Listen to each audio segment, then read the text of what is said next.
Hi, நான் Priya. Law of attraction இதை use பண்ணி நீங்கள் உங்களுக்கு பிடிச்ச வாழ்க்கையை ரொம்ப சூப்பராக வாழ்கிறதுக்கு நீங்கள் எந்த மாதிரியான மைண்ட் செட்டில் இருக்கணும் அப்படிங்கிறதுக்கு உண்டான கிளாஸஸ் நான் எடுத்துகிட்ருக்கேன். உங்களுக்கு தேவை இருக்குது அப்படின்னா காண்டாக்ட் பண்ணுங்கள். தேங்க்யூ. ஹாய், இந்த வீடியோ முழுக்க முழுக்க யாரெல்லாம் ரொம்ப நெகட்டிவாக இருக்கீங்களோ அவங்களுக்கு உண்டான வீடியோ. அந்த நெகட்டிவிட்டி அப்படிங்கிறது உங்கள் சைடில் நீங்கள் மற்றவங்கள ஒரு கிரிட்டிசைஸ் பண்ணுறதா இருக்கலாம், இல்லை ஜட்ஜ் பண்ணுறதா இருக்கலாம், வேற எதுவாக வேணா இருக்கலாம். நீங்கள் ரொம்ப உங்களையே நீங்கள் உங்கள் செல்ஃபை நீங்கள் மதிக்காமல் இருக்கலாம், எப்படி வேணா இருக்கலாம், செல்ஃப் லவ் பண்ணாமல் இருக்கலாம், மற்றவங்க முன்னாடி நீங்கள் ரொம்ப இன்ஃபீரியராக ஃபீல் பண்ணலாம். எப்படி இருந்தாலும் என் லைஃப்பில் எனக்கு பிடிக்கிற விஷயங்கள் எதுவுமே நான் நினச்ச மாதிரி இல்லைங்க. நான் எப்படி இந்த லா ஆஃப் அட்ராக்ஷன் வச்சு ஏதாவது யூஸ் பண்ணி நான் லைஃப்பில் கொஞ்சம் மாற முடியுமா அப்படின்னு நீங்கள் நினச்சிட்டு இருக்கீங்க அப்படின்னா கண்டிப்பாக இந்த வீடியோ உங்களுக்கு யூஸ்ஃபுல்லாக இருக்கும். இப்போ வீடியோக்குள்ளே போகலாம். நம்ம நிறைய பேர் சொல்ற காமன் டயலாக் என்னன்னா, சின்ன வயசுல இருந்தே நான் நிம்மதியா இருந்ததே இல்லைங்க, சின்ன வயசுல இருந்தே நான் ஹாப்பியா இருந்ததே இல்லை, எப்போ பாரு எனக்கு ரொம்ப கஷ்டமா தான் இருக்கு, நான் என்னோட லைஃப்ல அந்த ஒரு வயசுக்குண்டான ஒரு வாழ்க்கைன்னு சொல்லுவோம் இல்லையா, அது எனக்கு வாழவே இல்லைங்க கடைசி வரைக்கும். நான் ரொம்ப கஷ்டப்பட்டுட்டு இருக்கேன். இந்த ஒரு காமனான ஒரு டேக்லைன் மாதிரி ஹியூமன்ஸோட டேக்லைனே இப்படிதான் இருக்கு. 90% நீங்க நினைச்சு பாருங்க, நம்மளோட பாப்புலேஷன்ல 90% இதைத்தான் சொல்றாங்க அப்படின்னா நிஜமாவே நம்ம எல்லாம் அவ்வளவு கஷ்டத்துலதான் இருக்கோமா? வேற நமக்கு சந்தோஷம் அப்படிங்கிறத இந்த யூனிவர்ஸோ இல்ல இந்த கடவுளோ இந்த இயற்கையோ நமக்கு கொடுக்கவே இல்லையா? நீ பிறந்து கஷ்டப்பட்டே செத்துப்போ அப்படிங்கிறதுக்கு தான் நம்ம பிறவியை நம்ம எடுத்திருக்கோமா, இல்ல இறைவன் நம்மளை படைச்சிருக்காரா அப்படின்லாம் நீங்க யோசிச்சு பாத்தீங்கன்னா இதுல என்ன ஒரு சிம்பிளான விஷயம் தெரியுதுன்னா, நம்மளோட சோல் ஆன்மா இருக்கு இல்லையா, இதுக்கு எல்லாமே தெரியும். விச் மீன்ஸ் என்னன்னா, நீங்க முற்பிறவியில என்ன இருந்தீங்க, அதுக்கு முன்னாடியெல்லாம் எப்படியெல்லாம் என்ன ஒரு குணாதிசயத்தோட இருந்தீங்க, நீங்க இதுக்கெல்லாம் ஆசைப்பட்டிருக்கீங்க அப்படின்ற விஷயங்கள், இப்ப இந்த பிறவியில நீங்க என்ன பண்ணிட்டு இருக்கீங்க, எல்லா பிறவிலையும் ஓவராலா நம்ம எவ்வளோ நல்லது பண்ணியிருக்கோம், எவ்வளோ கெட்டது பண்ணியிருக்கோம், அந்த பாவ புண்ணியம் சொல்றோம் இல்லையா, அது எல்லாமே நம்ம சோலுக்கு தெரியும். அன்பார்ச்சுனேட்லி நம்ம அதை மறந்துடுறோம். நம்ம இப்போ ஹியூமனா இருக்கிறனால என்ன ஆகுது, நம்ம சோலையும் மறந்துடுறோம். நம்மளோட இப்ப கண்ணுக்கு தெரியற இந்த பாடி தான், இந்த கை காலு முகம் இந்த உடம்பு தான் நம்ம அப்படின்னு நம்ம நினைச்சுக்கிறோம். ஆனா நிச்சயமா அது கிடையாது அப்படிங்கிறத நீங்க மைண்ட்ல ஏத்திக்கோங்க, சரிங்களா? எப்பவுமே நம்ம லைஃப்ல அந்த கஷ்டம் மட்டும்தான் நடந்துட்டு இருக்கு அப்படின்னு யாரு நினைப்போம்னா, நெகட்டிவ் அட்ராக்டிங் கெப்பாசிட்டி யாருக்கெல்லாம் இருக்கோ அவங்க தான் அப்படி அட்ராக்ட் பண்ணுவாங்க. அவங்க இதை தெரிஞ்சு பண்றாங்களா, நான் இப்ப நெகட்டிவா தான் இருக்கேன் அப்படிங்கறத இப்ப நான் தெரிஞ்சுட்டு உட்கார்ந்து இது ஒரு வேலையா நான் அட்ராக்ட் பண்றேன் அப்படின்னு கேட்டா கிடையாது. உங்களோட சோல் அதுதான் இதெல்லாம் பண்ணுது, சரிங்களா? ஏன்னா உங்களோட இதுக்கு முன்னாடி பிறவியில இல்ல இப்போ உங்களுக்கு ஞாபகம் இல்லாம சில விஷயங்கள், இதை நம்ம எங்கேயோ பார்த்த மாதிரி இருக்கு, இல்லை உங்களோட பழகின மாதிரி இருக்கு, எங்கேயோ நம்ம இதுக்கு முன்னாடி வந்த மாதிரி இருக்கு, இப்படி நிறைய நமக்கு திங்கிங் வரும் இல்லையா. எல்லாமே நமக்கு சோல்ல இருக்கக்கூடிய அந்த டேட்டா பேஸ்ல இருந்து நமக்கு கொடுக்குற அந்த எண்ணங்கள் தான். இது நீங்க ஏற்கனவே வந்திருக்க, இது நீ பண்ணிருக்க, இவங்களை உனக்கு பிடிக்காது, இவங்கன்னா உனக்கு ரொம்ப பிடிக்கும், இப்படிங்கிற ஐடியாஸ் எல்லாம் நமக்கு உள்ளே இருந்து சொல்றாங்க. ஸோ இதை வச்சுதான் நம்ம இதெல்லாம் பிடிக்கும், இது பிடிக்காது, இது எனக்கு சந்தோஷத்தை கொடுக்குது, இது எனக்கு நெகட்டிவான விஷயமா இருக்கு அப்படின்னுட்டு நம்ம தெரிஞ்சுக்கிட்டோம். இப்ப இதுல அந்த நெகட்டிவ் அட்ராக்டிங் எங்க வருதுன்னா, உங்களோட தன்மையே நெகட்டிவ் அட்ராக்ட் பண்றதா தான் இருக்கு. அதனாலதான் சொல்றேன், எப்பவுமே நெகட்டிவா இருக்காங்க அப்படின்னா அவங்களெல்லாம் நம்ம எப்பவுமே ஒதுக்கவும் கூடாது, திட்டுறதோ அவங்கள கிரிட்டிசிசம் எல்லாம் பண்ணக்கூடாது. அவங்களுக்கு அது தெரியறது கிடையாது. இப்ப நான் நெகட்டிவா இருக்கேன், இதனால எனக்கு என்ன ஆகுது அப்படிங்கிற விஷயமே அவங்களுக்கு தெரியாம அப்படி அவங்க இருக்காங்க. நமக்கு ஏன் நெகட்டிவ் மட்டும் ஜாஸ்தி ஞாபகம் வருது அப்படின்னா, எந்த ஒரு விஷயம்லாம் நமக்கு வலிக்குதோ, எந்த விஷயம்லாம் நம்மள உறுத்திக்கிட்டே இருக்கும். நான் ஆல்ரெடி ரொம்ப பழைய வீடியோல சொல்லியிருப்பேன். நான் ஜிம் போகும்போது ஒரு டேக்கு 2 மசில்ஸ் கொடுப்பாங்க எக்ஸசைஸ் பண்றதுக்கு. அதுல அந்த வீக்கோட எண்ட்ல நானும் என் ஃப்ரெண்டும் லெக் பண்ணோம். மற்ற மசிலோட அந்த அந்த ஆக்டிவிட்டிஸ் எல்லாம், அந்த எக்ஸசைஸ் எல்லாம் எங்களுக்கு மறந்துருச்சு. ஆனா லெக் மட்டும் எங்களுக்கு மறக்கவே இல்லை. அந்த 5 எக்ஸசைஸுமே இப்பவும் ஞாபகம் இருக்கும். அந்த அளவுக்கு எங்களுக்கு மறக்காத விஷயம். ஏன் அதை சொல்றேன்னா, எங்களுக்கு அது பெயினா இருந்தது. என்னால நடக்கவே முடியல. ஈவன் அது எப்போன்னு பாத்தீங்கன்னா, அடுத்த நாள் தீபாவளி, அதுக்கு முந்தின நாள் நாங்க லெக்கோட ஃபர்ஸ்ட் டே பண்றோம். லெக் டே முடிஞ்சிருச்சு. மேல இருந்து ஜிம்ல இருந்து கீழே நடந்து வர முடியல.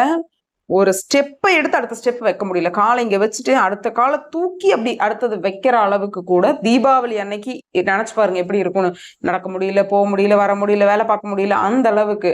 ஏன்னா இது வந்து என்னோட சோல்ல வந்து பதிஞ்சிருச்சு. இப்போ லெக்குன்னா நீ பண்ணுன, உனக்கு இது இவ்வளோ வலிச்சுது, அந்த வலிக்கிற அன்னைக்கு வந்து தீபாவளியா இருந்தது, அந்த அன்னைக்கு நீ எந்த வேலையுமே செய்யல அப்படின்னு நமக்கு எதெல்லாம் பெயின்ஃபுல்லான விஷயங்களா இருக்கோ அது ஆட்டோமேட்டிக்கா நம்ம மைண்ட்ல ஸ்டோர் ஆயிருது. நம்ம உட்காந்து வேணும்னே இதை நான் ஞாபகம் வச்சுக்கணும், நான் வந்து லெக் பண்ணேன் எனக்கு வந்து வலிக்குது அப்படின்னு நம்ம ஞாபகம் வச்சுக்கணும் அப்படின்னு நம்ம எதுவுமே பண்றது கிடையாது. ஆனா அன்பார்ச்சுனேட்லி பாசிட்டிவ் எப்படி இங்க வேலை பார்க்குதுன்னா, அதை ஒரு விஷயமாவே நம்ம கன்சிடரே பண்றது கிடையாது. ஈவன் கன்சிடரே பண்றது கிடையாது. நம்ம வந்து பாசிட்டிவ்னு ஒரு விஷயம் இருக்குதுங்க, நான் இந்த அன்னைக்கெல்லாம் இப்படி எல்லாம் இருந்தா நான் ஹாப்பியா இருப்பேன், இப்படி எல்லாம் இருந்தா நான் சந்தோஷமா இருப்பேன், அப்படி அந்த அளவுக்கு கூட நம்ம போறது கிடையாது. ஜாலியா இருந்தோம் அவ்வளவுதான். வந்துட்டு டக்குன்னு நம்மளோட பிரெயின்ல இருந்து நம்ம சப்கான்சியஸ்ல இருந்து அப்படியே அழிஞ்சிரும்.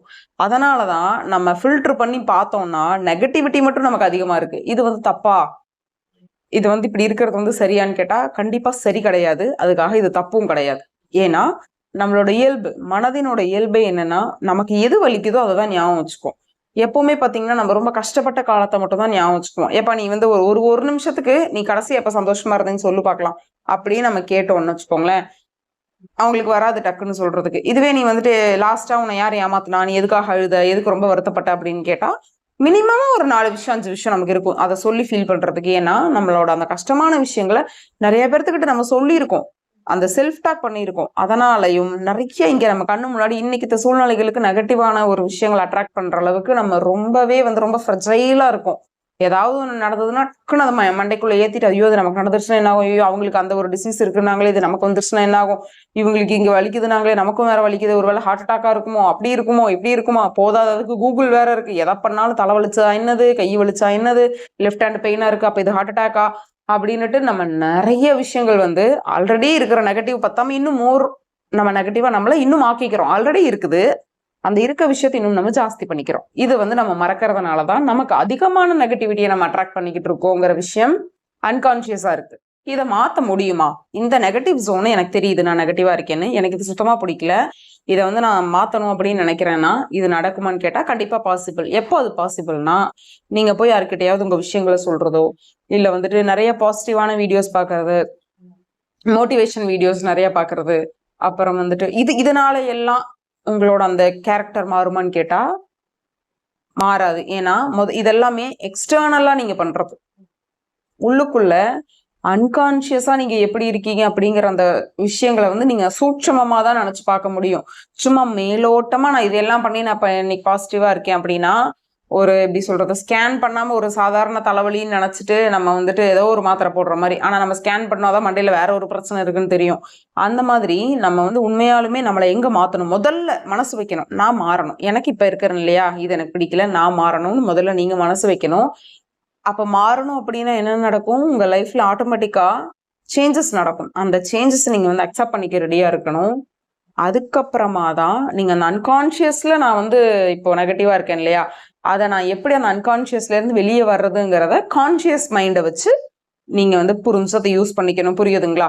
நம்ம நிறைய பேர் இங்க நெகட்டிவா இருக்கிறதுக்கு காரணமே நமக்கு அதை பிடிச்சிருக்கு. அந்த நெகட்டிவாகவும் யார்கிட்டயாவது ஒரு விஷயத்த புலம்பிக்கிட்டோ இல்ல மத்தவங்க ஒரு சோகமான கதையை கேட்டுக்கிட்டோ, அடுத்தவங்க வீட்டுல என்ன பிரச்சனை, இவன் இதை பண்ணானா அவன் அதை பண்ணானா இப்படின்னு நம்ம இதவே கேட்டு கேட்டு என்ன ஆகுதுன்னா நமக்கும் அப்படி இருக்கிறது தான் பிரெயினுக்கே கம்ஃபர்டபுளா இருக்கு. அதை மீறி நான் பாரு இப்ப நல்லா இருக்க போறேன், இப்ப பாரு நான் வந்து சூப்பர் ஹாப்பியா இருக்க போறேன், பாசிட்டிவா இருக்க போறேன்னு நீங்களா பண்ணா கூட உங்களோட அந்த பிரெயின் திங்கிங் வந்து உங்களை பண்ண விடாம அந்த சப்கான்சியஸ் வேண்டாம் நீ இதையே பண்ணு இவ்வளவு சோகமாவே இரு, நீ வந்துட்ட போய் சோக கதையை கேள்வி இவங்கிட்ட போய் புலம்புன்னு நமக்குள்ளேயே இருந்து அந்த எதிரி நம்மளை உஸ்பேத்துறதுனாலதான் நம்ம எப்பவுமே நெகட்டிவா இருக்கும். ஸோ இங்க சேஞ்ச் ஆக வேண்டியது உங்களோட சப்கான்சியஸ்ட போய் நீங்க கேட்கணும், அதுகிட்ட பேசணும். நான் இப்ப என்ன எப்படி இருக்கேன், எப்படி பேசுறது, எப்படி கேட்கறதுன்னா ஒன்றும் இல்லை. ஒரு நெகட்டிவான விஷயம் நடக்குதுன்னா அதுக்கு எந்த அளவுக்கு நீங்க ரியாக்ட் பண்றீங்க அப்படிங்கிறத ஜஸ்ட் வாட்ச் பண்ணிக்கிட்டே வாங்க. சண்டை போடுறீங்க, ரியாக்ட் பண்ணுங்க, அதெல்லாம் ஓகே. ஆனா என்ன பண்றேன், இப்ப இந்த கோவமா நான் நடந்துக்கிட்டேன் இல்லையா, ஏன் கோவமா நடந்துக்கிட்டேன், இந்த விஷயம் இப்ப எனக்கு பிடிக்கல, அது ஏன் பிடிக்கல, இப்ப இது பிடிக்கிற மாதிரி மாறி நடந்தா நான் எப்படி இருப்பேன், இப்ப இது பிடிக்காதனால நான் ஏன் இப்படி கத்துறேன், இந்த கத்துறதுனால என்ன யூஸ், இப்படிங்கிற ஒரு சில சின்ன சின்ன கேள்விகள் நீங்க கேட்கும் பொழுது முதல்ல நம்ம நெகட்டிவா சப்கான்சியஸ் அளவுல இருக்கோங்கிறத நம்ம புரிஞ்சுக்குவோம். அதுக்கப்புறமா தான் கொஞ்சம் கொஞ்சமா சேஞ்ச் பண்ண முடியும்.